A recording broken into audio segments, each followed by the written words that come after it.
விவோலேருந்து S2 அப்படிங்கிற ஒரு புது ஸ்மார்ட் ஃபோனை விவோ நிறுவனம் லான்ச் பண்ணியிருக்காங்க. இந்த ஃபோனை கொஞ்சம் காஸ்ட்லியான ப்ரைஸில் லான்ச் பண்ணியிருக்காங்க. ஸோ இந்த வீடியோவில் இந்த ஃபோனை வாங்கலாமா வேண்டாமா அப்படிங்கிறத நம்ம சொல்ல இருக்கும். ஸோ வீடியோவில் போக மாட்டி சேனல் சப்ஸ்கிரைப் பண்ணிடுங்க, பக்கத்துக்கு பெல் ஐக்கனை ப்ரெஸ் பண்ணி தொடர்ந்து அதில் வைத்தாங்க. முதல்ல இந்த ஃபோனோட பில் கோட்லேருந்து ஆரம்பிக்கலாம். இந்த ஃபோன் 3 டிஃப்ரெண்ட்டான கலர் வருது. அதாவது சஃபேர் ப்ளூ, ரீகல் ப்ரௌன்ஸ் மற்றும் சில்க் ஒயிட் அப்படிங்கிற 3 கலர்ஸ் வருது.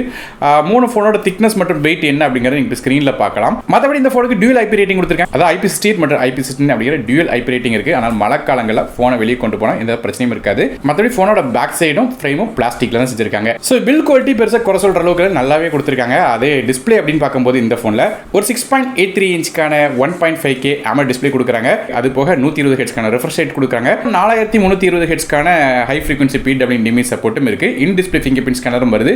மேலும் நமக்கு வந்து HDR10+ இருக்கிறதுனால நமக்கு HDR கண்டென்ட்ஸ் இதில் பார்க்க முடியும். நெட்ஃப்ளிக்ஸ், அமேசான் மாதிரியான ஆப்ஸில் இந்த டிஸ்பிளேல 3000 நிட்ஸ் பீக் பிரைட்னஸ் வருது. ஸோ டிஸ்பிளே டீசெண்டாக கொடுத்துருக்காங்க. அதே ப்ராசர் அப்படின்னு பார்க்கும்போது இங்கே சொதப்பல் நடக்கு. அப்படி பார்க்கும்போது இந்த ஃபோனில் MediaTek Dimensity 7360 அப்படிங்கிற ஆக்டோகோர் சிப்செட் கொடுக்குறாங்க. இந்த ப்ராசர் வந்து ஒரு லோயர் எண்ட் மிட்ரேஞ்ச் சிப்செட் தான். பெரிய லெவலில் இது பெர்ஃபார்மன்ஸ் இருக்காது. ஆப்ஸ் ரன் பண்ணலாம், லைட்டாக மல்டி டாஸ்கிங் பண்ணிக்கலாம். அது டே டு டே குட்டி குட்டி ஆப்ஸ் வந்து ரன் பண்ணிக்கலாம். மற்றபடியாக ஹெவியான மல்டி டாஸ்கிங், அது போக அந்த ஹை செட்டிங் கேம்ஸ்லாம் வச்சு விளாடணும்னு நினச்சிங்கன்னா இதில் செட் ஆகாது. மற்றபடி என்னென்ன ரேம் இன்டர் ஸ்டோரேஜில் இந்த ஃபோனை லான்ச் பண்ணிக்காங்க நீங்கள் ஸ்க்ரீனில் பார்க்கலாம். ரேம் வெர்ஷன் LPDDR4 RAM தராங்க. ஸ்டோரேஜ் UFS 3.1 கொடுக்குறாங்க. ஸோ நமக்கு நார்மலாக ரீடிங் மற்றும் ரைட்டிங் ஸ்பீடு இருக்கும். மைக்ரோ SD கார்டுக்கான சப்போர்ட் இந்த ஃபோனில் இல்லை. அதே ஃபோனோட வாய்ஸ் பொறுத்தவரைக்கும் இது Android 16 பேஸ் பண்ண ஒரிஜினல் வாய்ஸ் 6 அப்படிங்கிற இன்டர்ஃபேஸில் ரன் ஆகுது. அப்டேட்ஸை பற்றி பெருசாக கம்பெனி மென்ஷன் பண்ணல.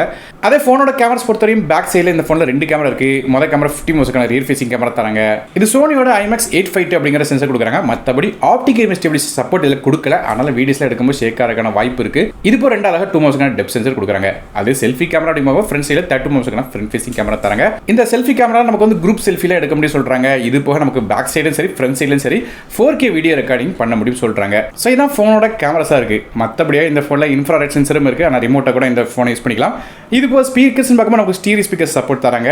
USB Type-C ஆடியோ தராங்க. நெட்வொர்க் பொறுத்தவரைக்கும் 5G சப்போர்ட் இருக்கு. என்னென்ன 5G பேண்ட்ஸ்லாம் இருக்குங்கிறத நீங்க ஸ்க்ரீன்ல பார்க்கலாம். இது போல Dual 4G கான VoLTE, Wi-Fi 6, Bluetooth 5.4 மாதிரியான விஷயங்கள் கொடுக்குறாங்க. USB Type-C வெர்ஷனை பொறுத்தவரை 2.0 போர்ட்டாக இருக்கு.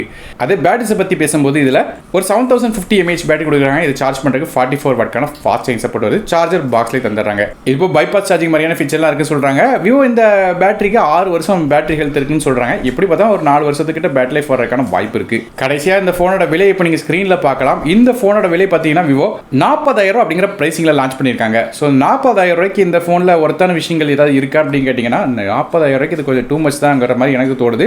ஏன்னா ஒரு காலத்தில் விவோட V சீரிஸ் வந்து லான்ச் பண்ணுவாங்க. அந்த கேமரா செக்மெண்ட்டில் உள்ள ஃபோனு, அந்த ஃபோனே 40,000 ரூபா அப்படிங்கிற மாதிரி லான்ச் பண்ணும்போது கூட இது இன்னும் சீப்பாக லான்ச் பண்ணியிருக்கலாமாங்கிற மாதிரி தோணும். ஏன்னா ப்ராசர் வந்து கொஞ்சம் மிட்ரேஞ்ச் சிப்ஸ் தான் கொடுப்பாங்க. ஆனால் கேமரா வந்து ஃப்ளாக்ஷிப் கேமரா கொடுத்துருப்பாங்க. மற்ற ஃபீச்சர்ஸ் தான் நல்லா இருக்கும், அதெல்லாம் குறை சொல்ல முடியாது.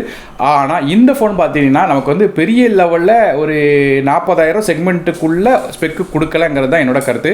ஸோ நீங்கள் இதை பற்றி என்ன நினைக்கிறீங்க அப்படிங்கிறத கீழே கமெண்ட்ஸ் மென்ஷன் பண்ணுங்கள். வீடியோ பிடிச்சா ஒரே கொடுத்துங்க, உங்கள் ஃப்ரெண்ட்ஸ் ஷேர் பண்ணி விடுங்க. நான் டெக் தமிழுக்காக மற்றொரு நன்றி, வணக்கம்.